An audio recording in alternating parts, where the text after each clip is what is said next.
UP में देवीपाटन के IG Amit पाठक ने एक इंस्पेक्टर और 12 दरोगा को सस्पेंड कर दिया है।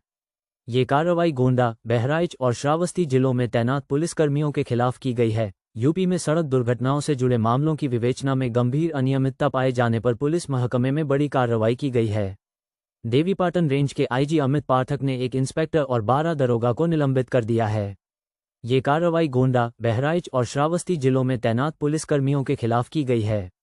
आईजी अमित पाठक ने बताया कि सड़क दुर्घटना के मामलों की जांच में गड़बड़ी की शिकायतें मिली थीं। आरोप था कि बीमा कंपनियों को आर्थिक लाभ पहुंचाने और कुछ मामलों में उन्हें नुकसान पहुंचाने के उद्देश्य से विवेचना में जानबूझकर अनियमितता की गई।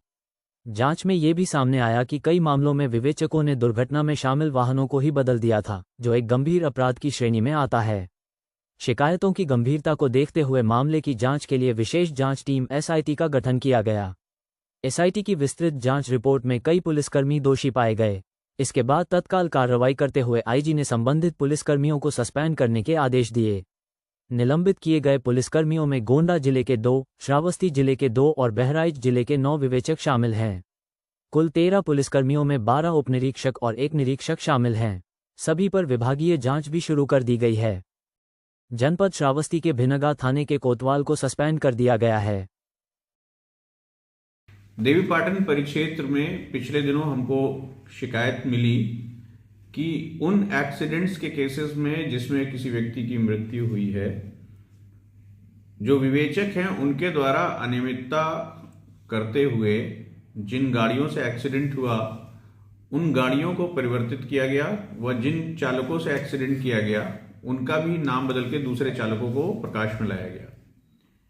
ऐसा इसलिए किया गया ताकि जो इंश्योरेंस कंपनी थी उससे क्लेम की धनराशि की वसूली की जा सके। यदि किसी ऐसे प्रकरण में जिसमें वाहन बीमित नहीं होता है या जो चालक होता है उसके पास वैध ड्राइविंग लाइसेंस नहीं होता है, उसके द्वारा एक्सीडेंट कारित किया जाता है, तो ये क्षतिपूर्ति संबंधित व्यक्ति से किए जाने का प्रावधान है। किंतु कई विवेचनाओं में इनके द्वारा फर्जी तरीके से ऐसे वाहनों को प्रकाश में लाया गया जिनके द्वारा घटना नहीं की गई थी, वैसे चालकों को भी प्रकाश में लाया गया।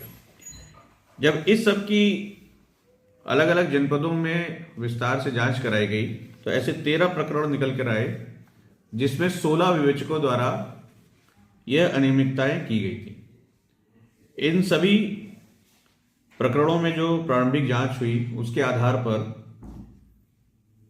इस समय 1 निरीक्षक व 12 उप निरीक्षकों को निलंबित कर उनके विरुद्ध विभागीय कार्रवाई प्रचलित की गई है।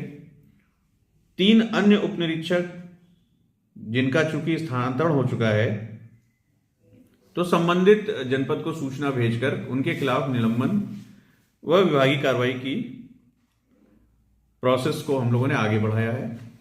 और इन सभी विवेचनाओं में सही विवेचना करके सही वाहन चालक को उत्तरदायी बनाने के लिए अग्रिम विवेचना के आदेश दिए गए।